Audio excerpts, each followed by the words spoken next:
Hello friends, home cook মঞ্চতে আপনাদের সবাইকে অনেক অনেক স্বাগত। আজ আমার রেসিপিতে থাকছে কাঁচা পেঁপে। আজ আমি বানাবো কাঁচা পেঁপে দিয়ে বড়ির একটা নিরামিষ রেসিপি। এই রেসিপিটি হয় ভীষণই সুস্বাদু, আর কাঁচা পেঁপে কিন্তু হেলদিও ভীষণ। তো এই হেলদি অ্যান্ড টেস্টি রেসিপিটি আজ আমি কিভাবে বানাচ্ছি এখন আপনাদের সাথে এটাই শেয়ার করছি। চলুন, এখানে একটা পাত্রে আমি মাঝারি সাইজের ডুমো করে কেটে রাখা আলু এবং পেঁপে নিয়েছি। আলু আর পেঁপেটাকে এখন ভাপিয়ে নেব। ভাপিয়ে নেওয়ার জন্য এখানে দিয়েছি সামান্য নুন।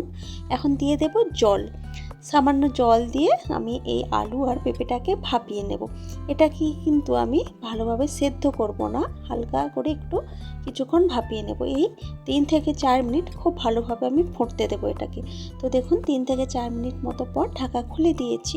এখন দেখুন পেঁপেটা কিন্তু কিছুটা ট্রান্সপারেন্ট মতো হয়ে গেছে। এখন এই পেঁপেটা আর আলুটাকে আমি জলটা ঝরিয়ে রাখবো। গ্যাসের আঁচটা অফ করে দিয়েছি। এরপর আমি এটাকে জল ঝরিয়ে রেখেছি।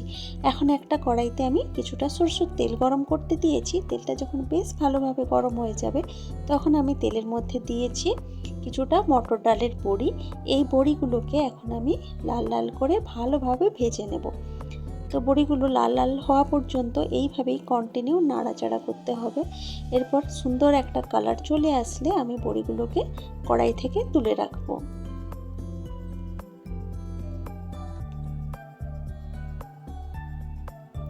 তো বড়িগুলোকে তুলে রাখলাম। এখন যে তেলটা রয়ে গেছে ওই তেলের মধ্যে আমি দিয়ে দেব আগে থেকে ভাপিয়ে রাখা আলু আর পেঁপেটা, যেটাকে আমি জল ছড়িয়ে রেখেছিলাম। এখন এই আলু আর পেঁপেটাকে কিছুক্ষণ আমি এই তেলের মধ্যে ভেজে নেব।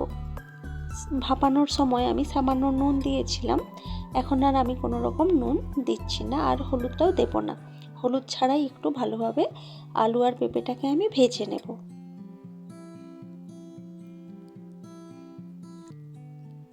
তো বেশ কিছুক্ষণ এইভাবেই নাড়াচাড়া করে আলু আর পেঁপেটাকে ভেজে নিচ্ছি। আলু আর পেঁপের গায়ে হালকা করে লালচে কালার কিন্তু ধরে গেছে।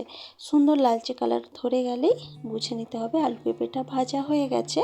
এখন আমি আলু আর পেঁপেটাকে কড়াই থেকে তুলে রাখছি।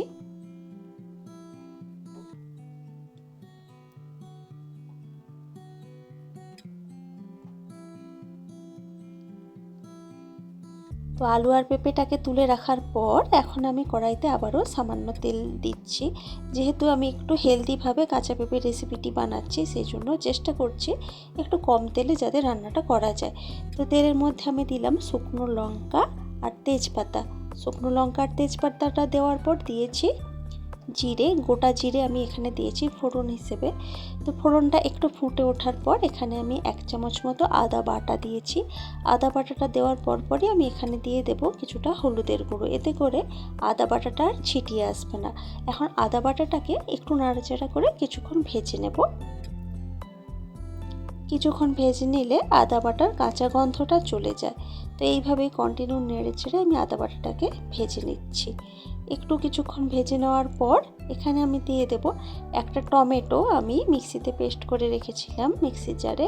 তো সেই পেস্ট করা টমেটোটাই এখানে দিয়ে দিলাম। এখন টমেটোটাও আদা বাটার সাথে খুব ভালোভাবে মিশিয়ে নিচ্ছি এবং একটু কষিয়ে নিচ্ছি। তো কিছুক্ষণ এইভাবে কষিয়ে নেওয়ার পর এখন আমি এর মধ্যে দিয়ে দেব লঙ্কার গুঁড়ো আর কিছুটা জিরের গুঁড়ো। যখন আদা বাটা দিয়েছিলাম তখন হলুদ গুঁড়ো দিয়ে দিয়েছি, তো এখন আর দিচ্ছি না। তো এখন লঙ্কা গুঁড়ো আর জিরের গুঁড়োটা দিয়ে আবারও মশলাটাকে আমি একটু ভালোভাবে কষিয়ে নিচ্ছি।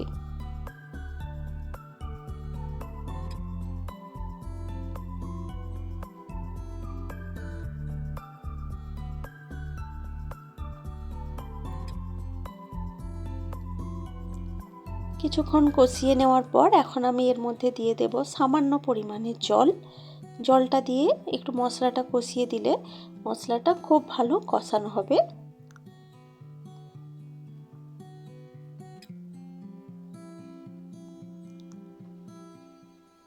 মশলাটাকে তো বেশ ভালোভাবে কষিয়ে নিয়েছি। এখন আমি এর মধ্যে দিয়ে দেব ভেজে রাখা আলু আর পেঁপেটা। এখন এই মশলাটার সাথে খুব ভালোভাবে মিশিয়ে নেব এবং মশলাটার সাথে ভালোভাবে কষিয়ে নেব।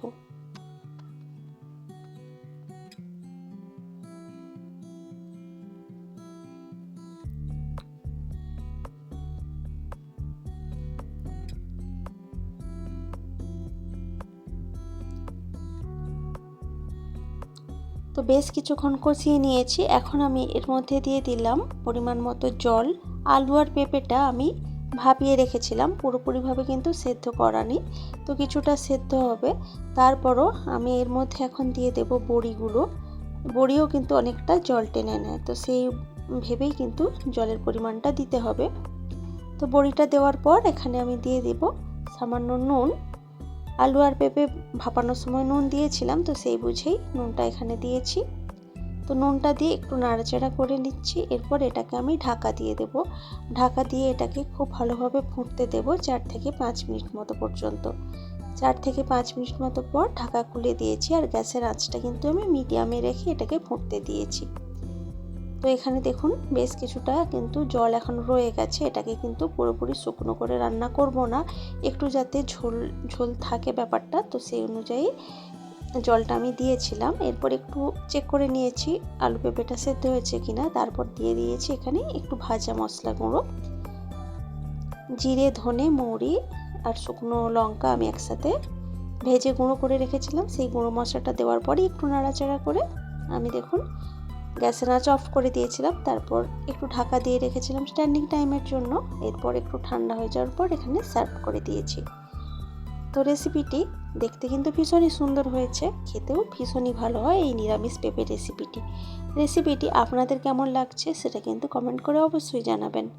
ভালো লাগলে লাইক, কমেন্ট, শেয়ার করবেন এবং প্লিজ আমার চ্যানেলটি সাবস্ক্রাইব করে আমার পাশে থাকবেন। তো আজকের ভিডিওটা এ পর্যন্তই থাক। দেখা হচ্ছে অন্য কোনো দিন অন্য কোনো ভিডিওতে অন্য কোনো রেসিপির সাথে। তো আজকের মতো টাটা, বাই বাই।